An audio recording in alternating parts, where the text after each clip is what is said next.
Omusumba Yiga ekirwadde ekimubala embirizi kimutadde wansi kimusudde ku ndiri. Ebyo n'ebirala kambireete. Team Oman, Team Dubai, Team Saudi Arabia, Team Qatar, Team Dubai, Team USA, Team Canada, mwena mwebale nnyo okwekumira Projan Media TV n'abalala bali mawanga abalala Team Kuwait, bani Turkey. Mwena mwebale nnyo okwekumira ku Projan Media TV. Emabega kaawo Musumba Yiga abadde ayise mbizibu bingi nnyo n'eggwanga lyattu Uganda olw'ebintu byakola.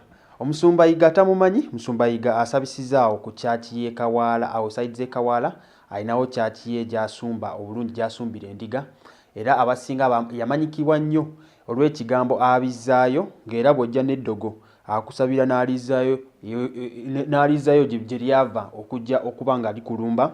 So emabega kaawo Musumba Yiga corona we yatandikiraawo ne katono nnyo muguli omwaka Musumba Yiga yalwala era n'agenda kaawe South Africa n'akomawo ng'ateredde.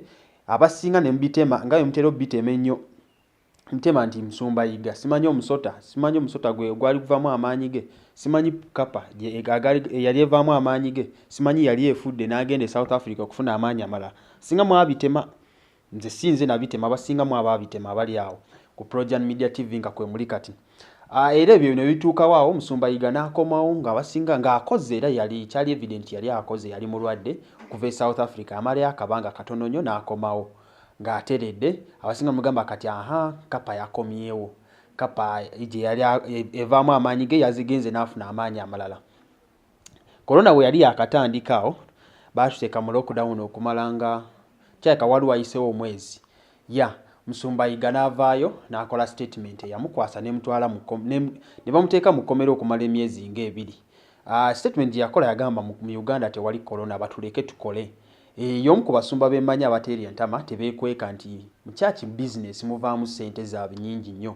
So yavaayo n'asobola okubanga agamba nti corona tali mu Uganda era bali beegobera ku byabe era bo babaleke bakole babayimiriza business zaabwe. Bamukwata ne bamutwala mu kkomera Eruzira. Eyo gye yamala ebbanga bwe yavaayo ku bail bamusabira bail bamweyimirira n'avaayo. Okuva olwo abadde embeera ye si nnungi nga mumanyi embeera y'ensi embeera ye tebadde nnungi ng'era abadde mulwadde yadde babadde bakikweka ebbanga ddene era bw'oba obadde observant ennyo gwe asabirayo oba gwe atasabirayo ennaku zino Musumba Yiga si yabadde abuulira ku church n'emabega kaawo ku TV ku ABS tubadde tukyamulabirako ddala nga tulabako mutabani we Jengo. Jjukira okusaba amachacha agasinga agayina TV okusaba baali bakuza ku TV ng'era ku TV ya ABS eya Musumba Yiga abizzaayo Augustine Yiga abizzaayo kubadde kusabisizaako mutabani we yabadde asabisa ng'era ekitabani kye kimufaanana ennyo ya Pastor Jengo yabadde asabisa ku ABS TV ebbanga y'emabega lyonna nga Musumba Yiga taliiwo. Kyatugudde mu matu nti Musumba Yiga ali ku ddwaliro ly'Ensambya mulwadde muyi nnyo era bw'oba osobola omuteeramu essaala muteeremu essaala gw'amanyi Musumba Yiga muteeremu essaala atereere.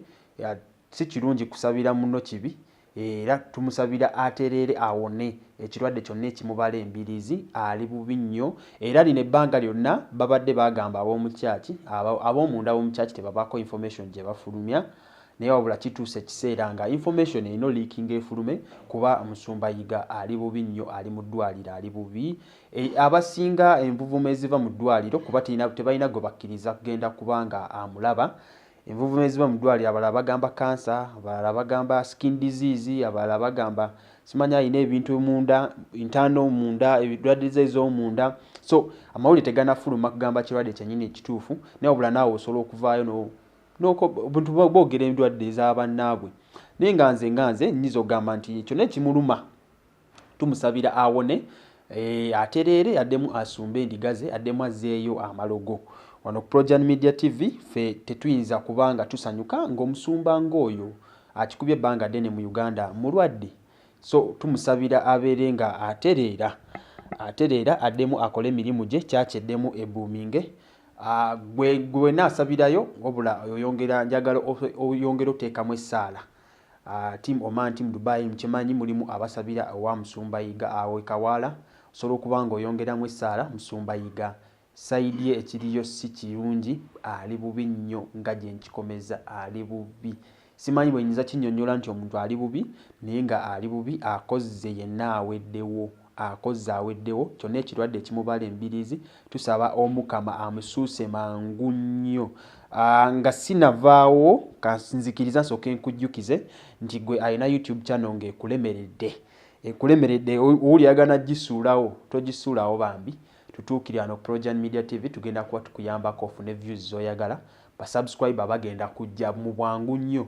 Tukubire kuba tukuweereze message ku WhatsApp number eno 0703259666 osobola okuba nga ofuna obuyambi naawe gw'alina business ng'oyagala langirako ku mukutu gwaffe, osobola okuweereza WhatsApp message oba okuba ku namba y'emu eyo, osobola okuba nga ofuna obuyambi bwonna, ofuna advertisement. Jjukira saa zino tuli ku discount, twakusaliddeko 50% discount.